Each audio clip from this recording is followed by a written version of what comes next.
mudah-mudahan kunjungan ini membawa manfaat yang berhubung dengan sejarah.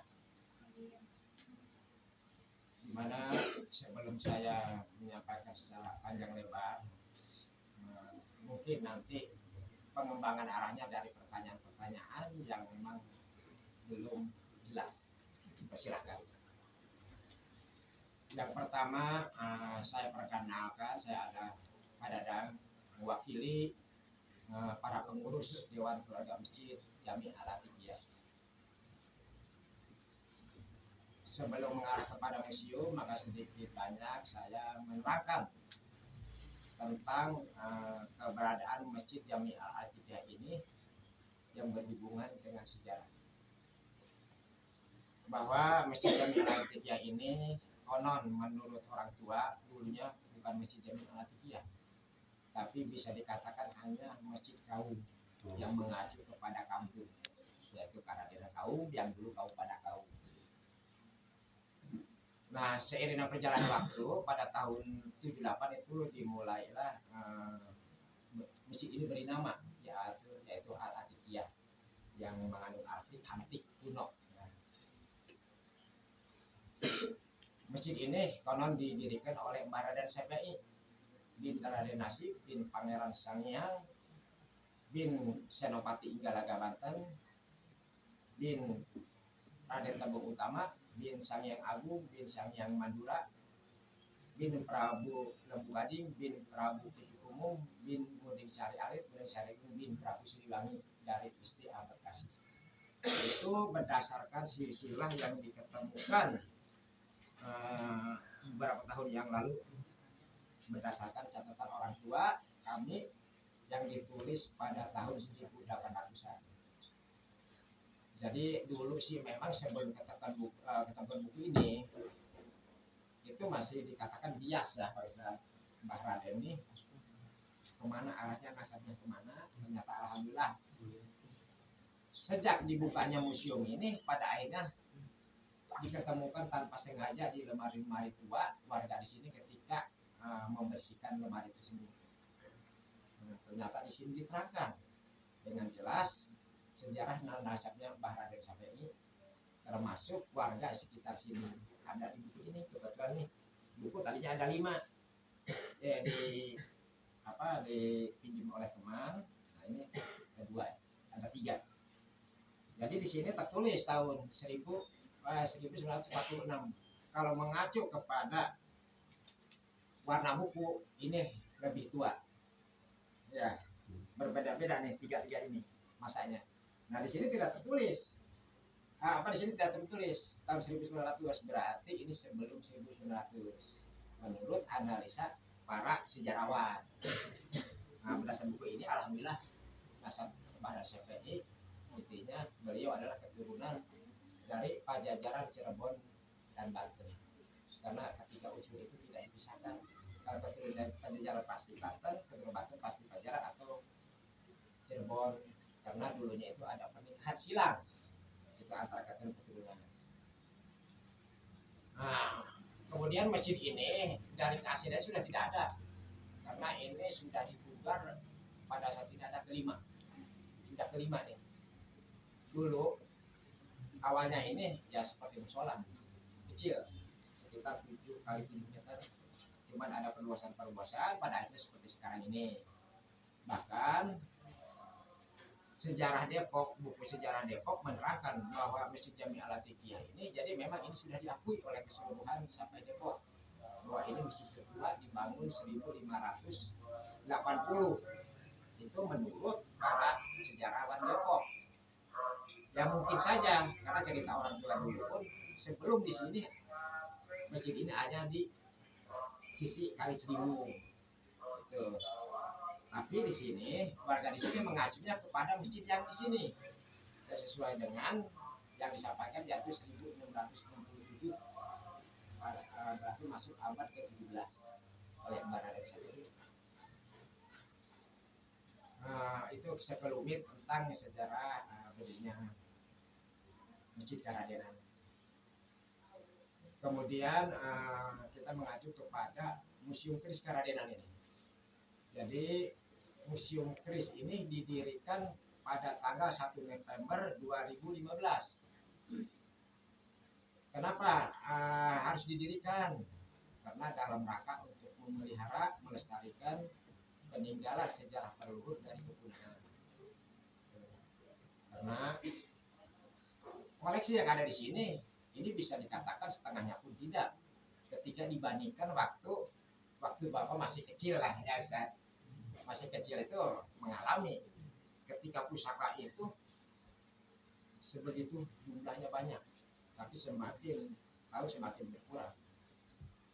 Maka ketika ditelusuri kemana benda-benda tersebut, ternyata diantaranya banyak yang dititipkan ke pihak luar dengan dalih perawatan.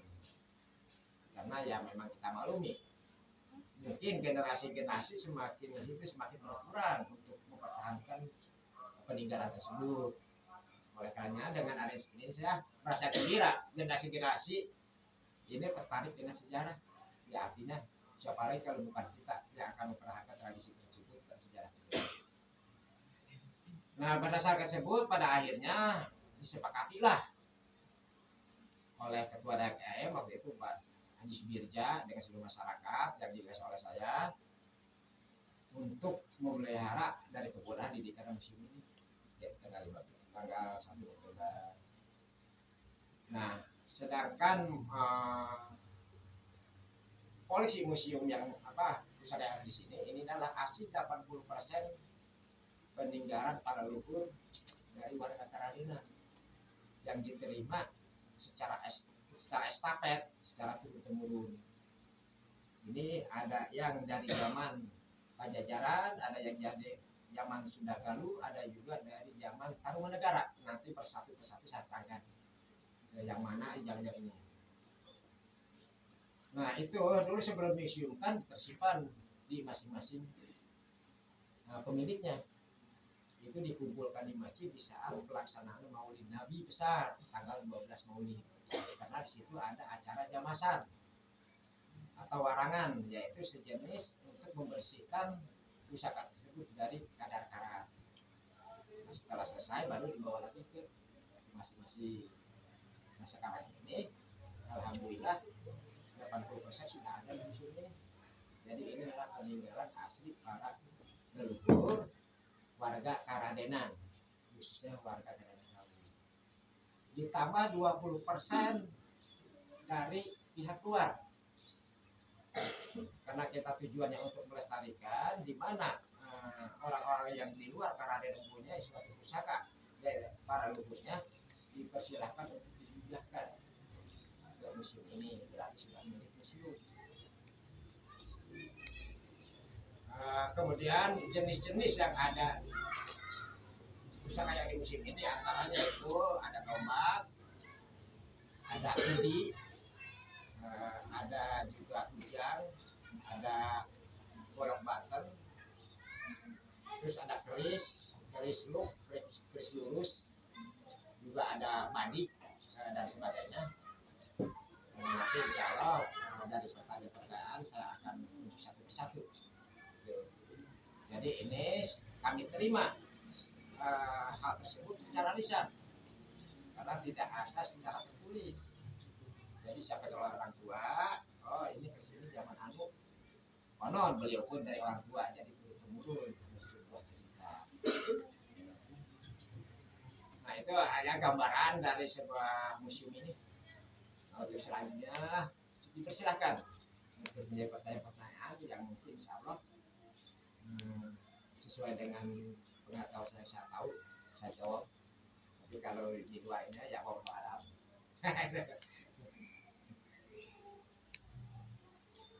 Nah dipersilakan ya. Ya itu penjelasan dari Bapak Dadang. Semoga kalian tambah bisa melestarikan nanti ketika kalian di rumah mungkin ya peninggalan orang tua, kakek ataupun buyut ya biasanya ada peninggalan seperti ini dan tidak bisa bagaimana mengurusnya bisa dititipkan juga sini mungkin begitu ya. Ya dan mungkin kalau ada pertanyaan yang belum jelas atau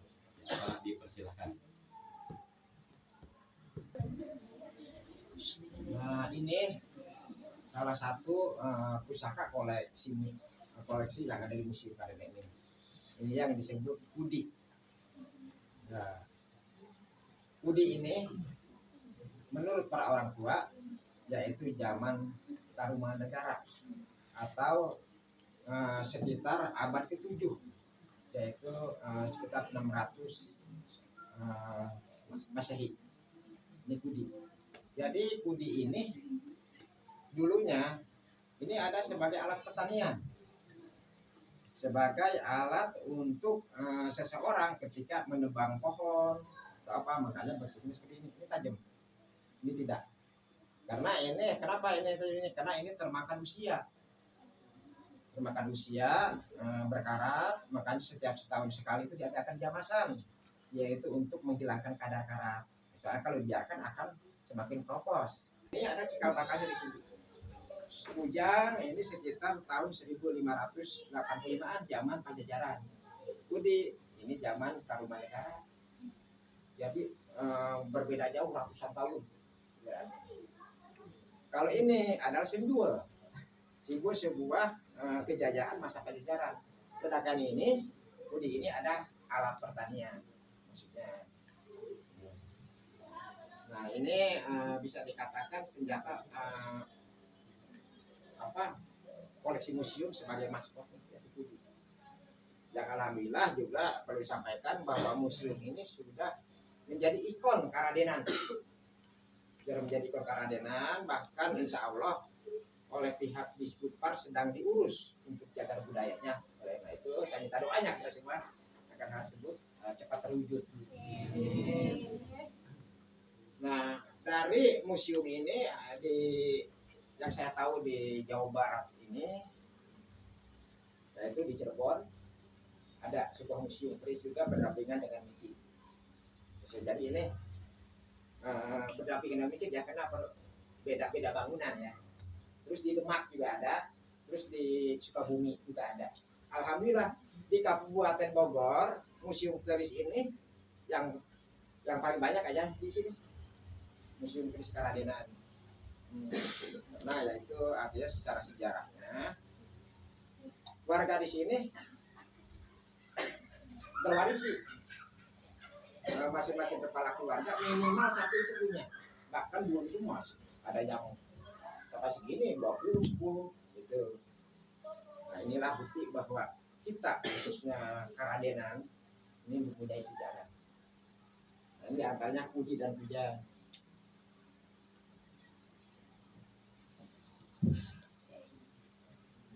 Ini adalah keris-keris masa Kabudan, yaitu masa Hindu-Buddha, termasuk Tarumanegara Hindu-Buddha. Ini identik dengan kebudayaan. Kenapa identik dengan kebudayaan? Karena waktu zaman Hindu-Buddha itu ada semacam acara ritual sesajen. Nah, sesajen ketika menyuguh kepada tempat-tempat yang angker, yaitu yang disebut aliran apa tuh kalau di sekolah, percaya kepada yang angker gitu, pada batu, animisme ya, dinamisme. Nah itu dulu itu ketika ada acara itu ada sesajen yang terdiri dari buah, poncot ya kan, dari nasi itu, terus sayuran, hasil bumi. Ketika diadakan upacara, keris inilah di atasnya tersimpan. Ini sebagai simbol anggapan keyakinan waktu zaman itu ya, keyakinan ini bisa sebagai perantara doa kepada siapa? Kepada Sang Widi. Kalau bahasa Hindu-Buddha kan Widi, kalau kita secara Islam dikenalkan Sang Widi itu Allah. Gitu. Jadi sebenarnya dari zaman dulu pun nenek moyang kita zaman kebudayaan kehidupan itu sudah mengenal yang gaib, mengenal Sang Polik. Cuman dia Sang Widi, ada dewa. Di Islam lebih disempurnakan. Sekarang ada namanya Allah. Makanya begitu Islam masuk ke Indonesia itu mudah diterimanya, karena sama-sama sudah percaya kepada hal gaib.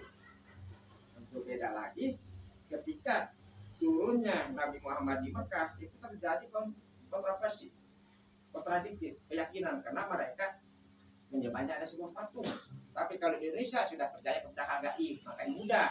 Maka terbesar di Indonesia ini mayoritas Islam, itulah sejak keyakinan. Nah ini kembali lagi kepada di sini yang disebut ini keris sajen. Ini simbolnya juga masih kebudayaan antara gagang dengan hilang. Ini menyatu, simbolnya manusia. Kalau bahasa beliau waktu dulu, bahasa artinya orang-orang Buddha, dewa. Ini ada simbol dewa. Alhamdulillah di sini masih terpelihara. Ini sekitar zaman Salaka Negara. Zaman Salaka Negara itu 5 Masehi atau tahun 400-an. Jadi alhamdulillah orang tua dulu betul-betul menghargai karya. Sampai sekarang ini terpelihara di museum ini. Ini yang disebut keris sajen. Nah, ini banyak ada 7 di sini ya. Kemudian yang lainnya ini adalah seperti ini.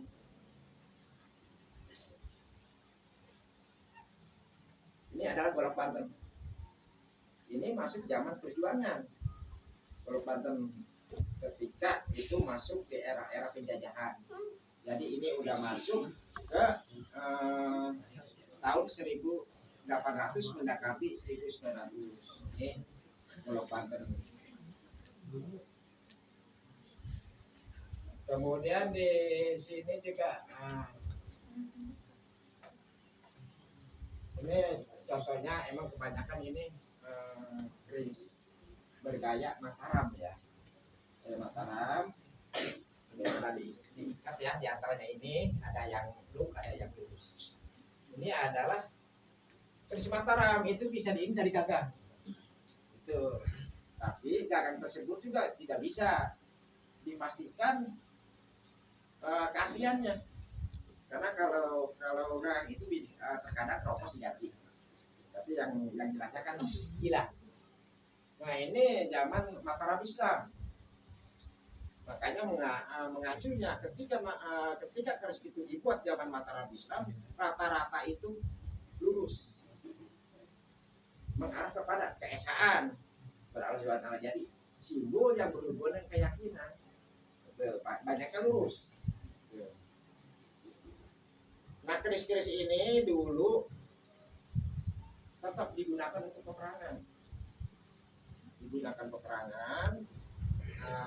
Baru kemudian di era setelah Pajajaran itu runtuh, itu baru dibuatkan sebuah sebagai simbol kepribadian.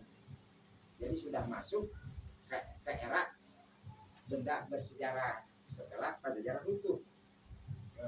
Bahkan sudah mulai kemerdekaan itu udah bedanya sudah modelnya sudah beda lagi dari zaman ke zaman. Contohnya ini gobang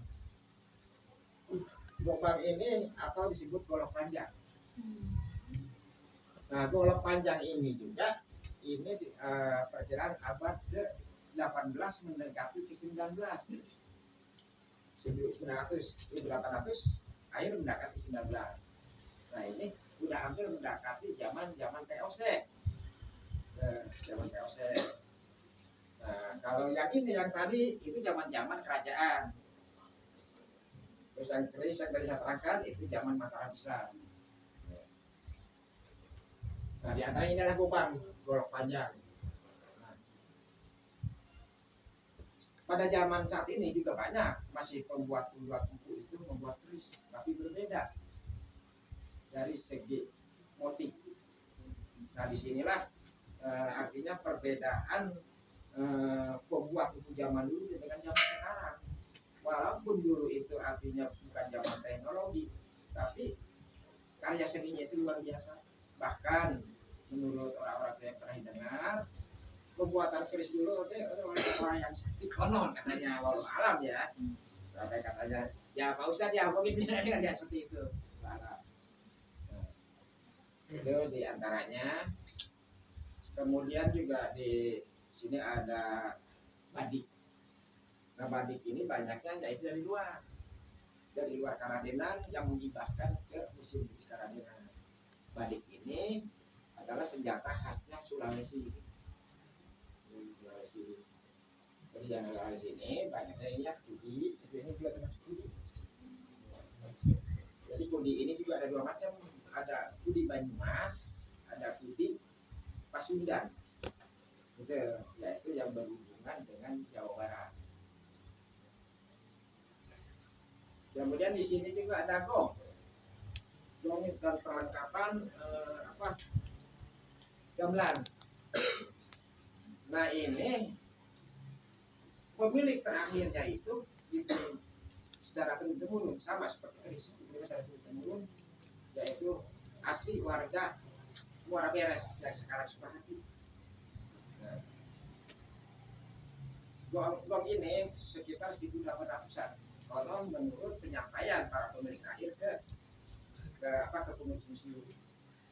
Nah, pada zaman setelah kemerdekaan, setiap 1 tahun sekali di saat 17 Agustus, gamelan ini dikeliling kampung satu Karadenan, ditabuh.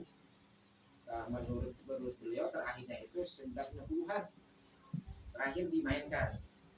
Jadi sekarang ini sudah menjadi benda bersejarah, makanya disimpan di museum. Nah ini asli punya warga Muara Beres, saya Sukahati. Nah karena ini ada unsur sejarah ya, kami kampung selama itu ada hubungan sejarah, tidak terfokus pada hanya keris. Nah itu mungkin yang saya sampaikan. Sedikitnya kalau misalnya ada pertanyaan silahkan tambahan yang ini nanti. Silahkan kalau ada yang mau bertanya. Nah, yang paling tua, nah ini yang tadi Budi. Budi ini zaman ini sekitar abad ke-7 atau 600 Masehi.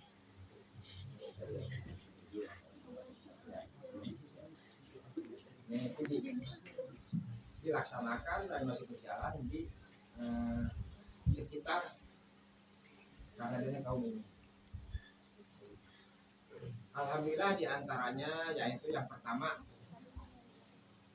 yaitu Maulid Sesaman. Jadi di sini masih dilaksanakan tradisi Maulid Sesaman yang menggunakan alat tabuhannya itu rebana. Ini alat tabuhnya rebana. Kemudian diisi dengan syair-syair yang menerangkan tentang biografi perjalanan Sesaman dari biografi. Nah itu di sini dilaksanakannya setiap tanggal 3 bulan Islam. Mengacu tentang asal muasal Maulid Sesaman, menurut apa yang diajarkan orang tua itu yang dibawa dari Cirebon, yaitu Maulana Syarif Syaifullah melalui beliau Mbah Raden ini dikembangkanlah sampai sekarang ini Maulid Sesaman. Kemungkinan ini ada hubungan dengan Tari Saman Aceh. Kalau Aceh itu dilalui dengan ininya alatnya itu rebana, juga pakai tarian, diisi juga dengan syair. Itu syairnya tapi sama, alatnya sama, cuman Maulid Sesaman di sini tidak ada tarian, gerakan, bukan dari gerakan ya. Makanya kalau Aceh itu booming secara internasional. Ya, itu mungkin perbedaannya. Tapi itu sama-sama dari para leluhur yang ada di sini masih dikembangkan. Kelihatannya itu sama. Nah, kemudian juga di sini masih dilaksanakan tradisi sedekah kolak balak. Ya mungkin bukan di sini aja. Alhamdulillah saya dengar di Karang masih dilaksanakan ya Pak ya. Kebetulan tentang sedekah kolak balak yang dilaksanakan setiap bulan Safar, yaitu bulan Islam, di mana bulan-bulan tersebut konon katanya diturunkan beribu penyakit oleh Allah Subhanahu wa taala. Maka dulu zaman-zaman luhur kita itu diadakan semacam ikhtiar doa yang disebut doa tolak bala, yang dilaksanakan di perapatan-perapatan jalan. Dulu itu dilaksanakan di perapatan jalan. Makanya ketika pelaksanaan itu ada ya, semua doa itu menghadap 4 penjuru, ke barat, ke utara, ke timur, ke selatan. Jadi ketika berdoa itu semua jemaah yang mengikuti acara sedekah tersebut aminnya semua ya berbalik 4 arah. Nah itu dilaksanakan di perapatan-perapatan jalan dulu. Karena memang di sini ini perkembangan musola dan masjid itu banyak, yang akhirnya itu dialihkan ke masjid, ke musola. Nah, sekarang masih banyak Bogor Barat ya masih banyak dilaksanakan. Termasuk di sini masih dilaksanakan. Cuman bedanya kalau di sini itu kan banyaknya mengacunya kepada bulan Safar terakhir, yaitu disebut sedekah kupat. Nah, kalau di sini mulai masuk bulan Safar itu sudah diadakan setiap dilaksanakan hari Kamis sore menjelang malam Jumat. Alhamdulillah masih dilaksanakan tradisi tersebut sampai sekarang. Kemudian juga masih ada tradisi hitungan hari baik, hari buruk, jodoh yang baik, jodoh yang kurang baik. Artinya sebenarnya tidak terlalu mengacu ke arah sana, karena semua waktu semuanya itu baik. Tapi mungkin para leluhur kita yang dulu itu dari yang baik itu pasti yang terbaik, makanya dia menggunakan hitungan. Betul. Hasilnya ya Allah alam, tapi tetap keyakinan. Nah di sini itu masih dijalankan ketika mau pindah rumah. Oh harus tanggal seanu, jam seanu. Oh mau menikah, namanya siapa? Itu. Oh baik, ini datanya kakak ini baik, oh yang kurang baik gitu.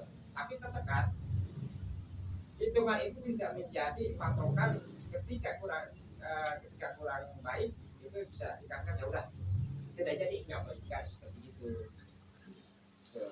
Jadi ketika menghitungan kurang baik menurut orang tua, oh kita harus berikhtiar, misalkan baca ini mirip ini gitu, artinya tetap ininya berserah diri. Nah itu masih dilaksanakan di sini. Kemudian cukur rambut bayi. Alhamdulillah di sini setiap acara Maulid Nabi yang tanggal 12 Maulid besar ya, itu masih dilaksanakan acara cukur rambut bayi, bahkan bisa 50 orang bayi di sini. Nah itu cukurnya dilaksanakan ketika Maulid. Setelah pencukuran itu bayi tersebut diiringi dengan ya kemana, bahkan sekarang dimodif lagi dengan tambahan yaitu semacam karnaval budaya, yaitu bisa dilihat di YouTube, itu ada Maulid Nabi di Karantina itu ada, itu setiap tahun dilaksanakan. Di antaranya karnaval dan anggota tersebut yang menggunakan ya ini yang ada di sini. Ini adalah kostum untuk karnaval budaya yang dibuat dari spons. Nah, itu mengacunya karena sejarah ini tidak lepas dari Pajajaran, maka kostum tersebut identik dengan prajurit atau ulu balang zaman Pajajaran. Nah itu diantaranya tentang tradisi yang masih dijalankan di sini. Alhamdulillah untuk Karantina ini tradisi spesial itu masih bisa dipertahankan. Mungkin itu hanya tambahan, silahkan untuk bila ada yang memahami silahkan.